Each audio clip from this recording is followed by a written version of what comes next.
Friends, good morning. कैसे हैं आप लोग? आज मैं आपको पढ़ाऊंगा types of the chemical reaction. Types of the chemical reactions जो मेनली केमिकल रिएक्शंस होते हैं वो there are 5 types of the chemical reactions which I have written on the board. Number पहला होता है बेटा डायरेक्ट कम्बिनेशन रिएक्शन, जिसे हम सिंथेसिस रिएक्शन भी बोलते हैं। दूसरा होता है डिकम्पोजिशन रिएक्शन, डिकम्पोजिशन का मतलब होता है टूटना। थर्ड होता है डिस्प्लेसमेंट रिएक्शन, जब कोई भी एक एलिमेंट किसी दूसरे एलिमेंट को डिस्प्लेस करता है। Number next double displacement reaction, one by one will discuss. Double displacement का मतलब होता है कि जब कोई दो या दो से अधिक रिएक्टेंट आपस में मिल करके उनके रेडिकल्स के डिस्प्लेसमेंट से कोई नया प्रोडक्ट बनाते हैं तो then it is said to be the double displacement. और नंबर नेक्स्ट होता है डिस्प्रोपोर्शनेशन रिएक्शन, और ये डिस्प्रोपोर्शनेशन रिएक्शन क्या होता है one by one we will discuss. तो सबसे पहले मैं आपको बताऊंगा डायरेक्ट कॉम्बिनेशन रिएक्शन क्या होता है। इस डायरेक्ट कॉम्बिनेशन रिएक्शन में हम कहते हैं कि जब दो या दो से अधिक रिएक्टेंट आपस में मिल करके एक नया प्रोडक्ट बनाते हैं तो then it is said to be the direct combination reaction, जिसे हम डायरेक्ट सिंथेसिस भी कहते हैं। बहुत सारे एग्जांपल आप देख सकते हैं, जैसे मान लिया हमने लिया H2 प्लस O2। ये H2 और O2 दोनों ही रिएक्टेंट थे, ये मिलकर के क्या बना लिया H2O। बैलेंस करेंगे 2H2O एंड 2H2, तो ये दोनों रिएक्टेंट आपस में मिल करके ये डायरेक्ट H2O बना लिए, तो it is said to be the synthesis या direct synthesis. C plus O2 this will give CO2, या और भी एग्जांपल हम लिख सकते हैं N2 plus 3H2 this will give 2NH3। तो इस तरह से हमने देखा क्या कि H2 और O2 मिलके H2O बनाया, C और O2 मिलके CO2 बनाया, N2 और H2 मिल करके NH3 बना दिया।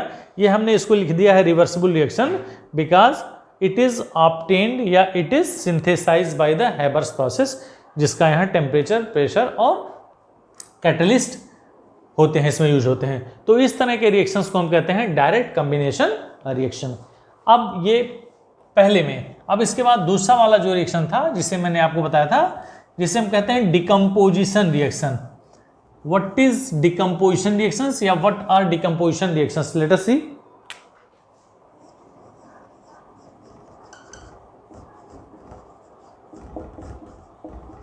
डिकम्पोजिशन रिएक्शंस, इसको जरा ध्यान से देखेंगे। डिकम्पोजिशन रिएक्शन से बेटा होता है मतलब जब कोई भी रिएक्टेंट टूटता है, दो या दो से अधिक पार्ट में टूट जाता है। एक सिंपलर कंपाउंड जब दो या दो से अधिक पार्ट में टूटता है तो उसे हम डिकम्पोजिशन रिएक्शन कहते हैं। और यह डिकम्पोजिशन रिएक्शन, ध्यान देंगे, ये 3 तरह का हो सकता है। किस किस टाइप का? डिकम्पोजिशन का मतलब होता है किस तरह से टूटेगा। या तो हो सकता है ये थर्मल डिकम्पोजिशन, मतलब हीट से वो टूट रहा है। दूसरा हम इसको कहते हैं इलेक्ट्रोलिटिक, ये इलेक्ट्रोलिटिक डिकम्पोजिशन हो सकता है। और नंबर 3 हम इसको कहते हैं फोटोकेमिकल डिकम्पोजिशन। ये ध्यान रखेंगे कि there are 3 types of the decomposition reactions: thermal decomposition, electrolytic decomposition और photochemical decomposition reaction. Thermal decomposition का मतलब हो गया, अगर हम ये देखें, सपोज के लिए हमने एक कंपाउंड ले लिया कैल्शियम कार्बोनेट। जब इसको आप हीट करेंगे तो बनेगा calcium oxide plus carbon dioxide. एक रिएक्टेंट था, यह रिएक्टेंट जब हीट किया गया तो कैल्शियम ऑक्साइड और कार्बन डाइऑक्साइड में कन्वर्ट हो गया। मान लीजिए हमने लिया पोटेशियम क्लोरेट, जब इसको आपने हीट किया तो बनेगा KCl और प्लस O2। बैलेंस कर लेंगे 2KCl एंड 3O2। तो इस तरह से हमने ये देखा कि इसमें ये थर्मल डिकम्पोजिशन हो रहा है, मतलब इसको after heating it is converted into this and this. After heating this potassium chloride is converting in potassium chloride and oxygen.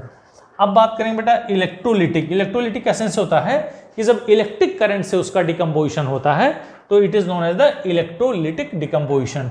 जैसे हमने देखा H2O, ये क्या होगा H2 प्लस O2, ये 2H2 और 2H2O, इसको आप इलेक्ट्रिक करंट,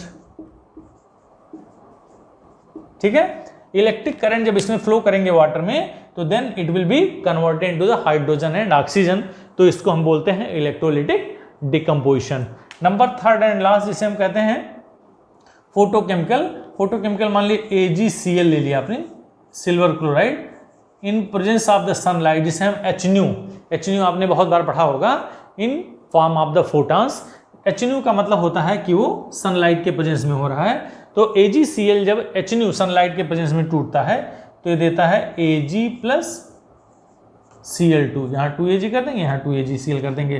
तो इस तरह से हमने 3 तरह का डिकम्पोजिशन रिएक्शन पढ़ा, थर्मल डिकम्पोजिशन, इलेक्ट्रोलिटिक डिकम्पोजिशन और photochemical decomposition, and the examples are written in front of you. Okay, अब चलते हैं number next is known as displacement reaction. Displacement reaction क्या होता है? जब कोई भी एलिमेंट किसी कंपाउंड से दूसरे एलिमेंट को डिस्प्लेस करता है तो उसको हम डिस्प्लेसमेंट रिएक्शन कहते हैं। लेकिन इस डिस्प्लेसमेंट का एक तरीका, एक मैनर होता है कि कौन किसको डिस्प्लेस करेगा।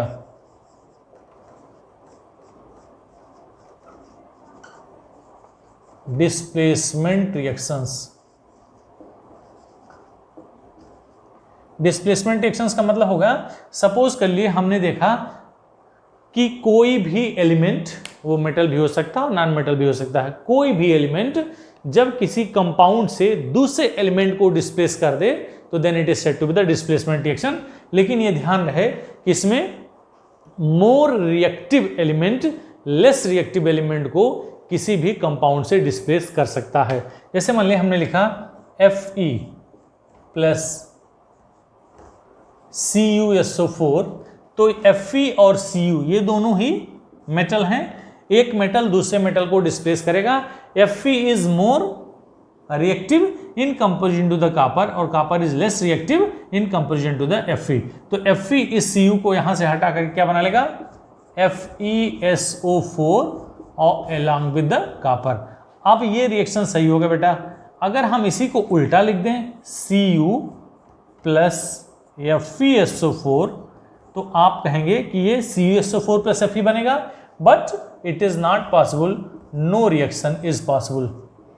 ध्यान देंगे, क्योंकि यह लेस रिएक्टिव है, ये हाईली रिएक्टिव है, तो less reactive highly reactive metal को डिस्प्लेस नहीं कर पाएगा, इसलिए इस कंडीशन में रिएक्शन पॉसिबल नहीं होगा। तो then it is said to be the displacement reaction. अब ऐसा नहीं है कि केवल और केवल मेटल के बारे में, अगर हमने ले लिया non metal Cl2 plus KBr, जरा गौर से देखेंगे, क्लोरीन और ब्रोमीन में chlorine is highly reactive in comparison to the bromine, तो ये क्लोरीन इस ब्रोमीन को यहां से हटा देगा तो बनेगा KCl और प्लस Br2। इसको जब बैलेंस करेंगे तो यहाँ 2 Br था बेटा, यहाँ 2 Br कर देंगे, 2 KCl हो गया, तो यहाँ लिख देंगे 2 KCl। तो हम ये कह सकते हैं कि displacement reactions are those reactions in which the highly reactive metal या highly reactive element is displacing the least reactive elements from the compound, तो then it is said to be the displacement reactions. Okay, तो इस तरह से हम इसको displacement reaction के नाम से जानेंगे। अब अगला जो टॉपिक है उसको हम कहेंगे डबल डिस्प्लेसमेंट रिएक्शन, या इसे हम डबल डिकम्पोजिशन रिएक्शंस भी कहते हैं। नंबर नेक्स्ट पॉइंट क्या था? डबल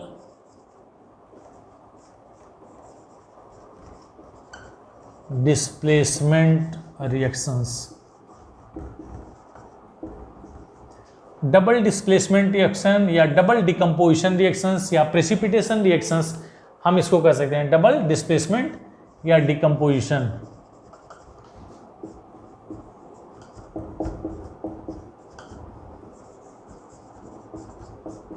इसे हम डबल डिकम्पोजिशन रिएक्शन भी कहते हैं, या इसी में एक और रिएक्शन आता है which is known as the precipitation reaction.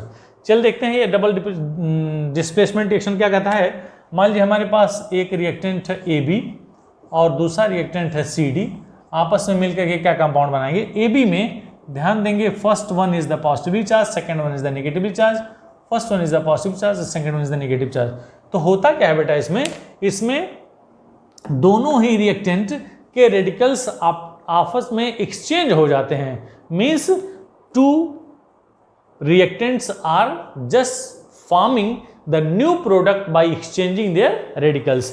इसका मतलब हो गया कि इसका पॉजिटिव इसके निगेटिव से रिएक्शन कर लेगा तो बनाएगा AD, अंडरस्टूड, और इसका पॉजिटिव इसके निगेटिव से रिएक्ट करके बना लेगा +CD, करेक्ट। तो इस तरह से this is known as the double decomposition या डबल डिस्प्लेसमेंट रिएक्शन। कोई एग्जांपल ले लेते हैं। मान लीजिए हमने ले लिया HCl और प्लस NaOH, तो this is the positively charge, negatively charge, positively charge और नेगेटिव चार्ज। तो पहले का पॉजिटिव दूसरे के नेगेटिव से रिएक्ट करेगा तो बना लेगा H2O, और दूसरे का पॉजिटिव पहले के नेगेटिव से बना लेगा NaCl। तो इस तरह से हमने देखा कि by exchanging their radicals it is forming new product. तो this is known as the double displacement या डबल डिकम्पोजिशन रिएक्शन। लेकिन आपको मैं एक एग्जांपल बताऊं। मान लीजिए हमने एक एग्जांपल लिया AgNO3 और प्लस NaCl, तो ये जो प्रोडक्ट बनाएगा ये बनाएगा AgCl प्लस NaNO3।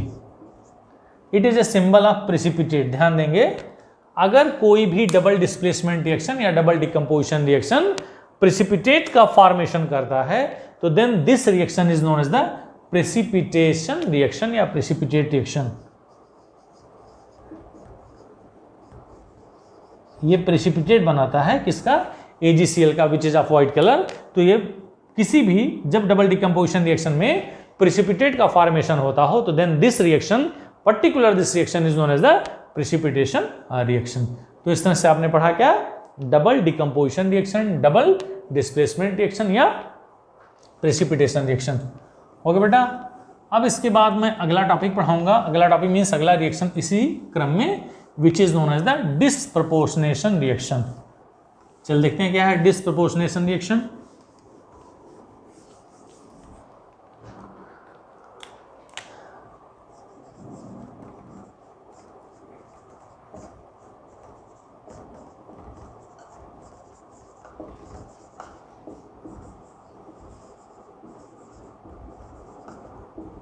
क्या होता है डिस्प्रपोर्शनल रिएक्शन? जब किसी रिएक्शंस में एक ही कंपाउंड यानी एक ही सब्सटेंस ऑक्सीडाइज भी होता है और रिड्यूस भी होता है। यानी ऑक्सीडाइज होगा तो कोई और प्रोडक्ट देगा, रिड्यूस होगा तो कोई और प्रोडक्ट देगा, लेकिन जो सब्सटेंस होगा वो केवल और केवल एक ही रहेगा। तो the reactions in which the substance is oxidising as well as reducing both in a simple reactions, then it is said to be the disproportionation reaction. जैसे देखते हैं, अगर हमने देखा H2O2, ये बनाएगा H2O प्लस O2, इसको बैलेंस करेंगे 2S2O2 और 2S2O प्लस O2। हमने देखा इस H2O2 में it is known as the hydrogen peroxide. Peroxide में ऑक्सीजन का ऑक्सीडेशन स्टेट -1 होता है और ऑक्साइड्स में ऑक्सीडेशन स्टेट -2 और ऑक्सीजन फ्री स्टेट में है तो इट इज क्या हो गया? 0। तो हमने देखा कि -1 से -2 यानी कि इसका जो ऑक्सीडेशन स्टेट है वो कम हो रहा है तो रिडक्शन हो रहा है, यानी इसमें यह रिड्यूस हो रहा है, ये रिड्यूस हुआ और -1 से 0 हो गया यानी ऑक्सीडेशन बढ़ा, which is known as the oxidation. तो therefore we can say oxidised. ये ध्यान रखेंगे कि जब H2O बनाया तो H2O2 is reduced, when H2O2 is forming O2 तो देन H2O2 इज ऑक्सीडाइज्ड। तो हमें कह सकते हैं कि जब कोई सब्सटेंस ऑक्सीडाइज और रिड्यूस एक ही रिएक्शन में होता है तो then it is said to be the reduction disproportionation reaction. और भी एग्जांपल हो सकते हैं, जैसे मान लिया Cl2 प्लस OH आयन, तो ये बनाएगा क्लोराइड आयन, ClO आयन और प्लस H2O। या और भी हो सकता है Br2 प्लस OH, ये बनेगा bromide ion plus bromate ion और प्लस वाटर मॉलिक्यूल। ध्यान देंगे इसमें क्लोरीन क्लोराइड में और ऑक्सीक्लोराइड में कन्वर्ट हो रहा है, ब्रोमीन ब्रोमाइड आयन में और ब्रोमेट आयन में कन्वर्ट हो रहा है। तो एक बार इसका क्या होगा? ऑक्सीडेशन और रिडक्शन। आप ध्यान देंगे कि एक बार ये ऑक्सीडाइज हो रहा है और एक बार रिड्यूस हो रहा है, एक बार ये ऑक्सीडाइज हो रहा है और एक बार रिड्यूस हो रहा है। तो जब कोई एक पर्टिकुलर सब्सटेंस एक ही रिएक्शन में ऑक्सीडाइज और रिड्यूस दोनों होता है, तो then this is known as the disproportional reactions. तो it was all about the types of the chemical reaction, जिसमें आपने 5 रिएक्शंस पढ़े। अब अगले टॉपिक में आपको अगले वीडियो में आपको नया टॉपिक पढ़ाऊंगा। Thank you so much for watching.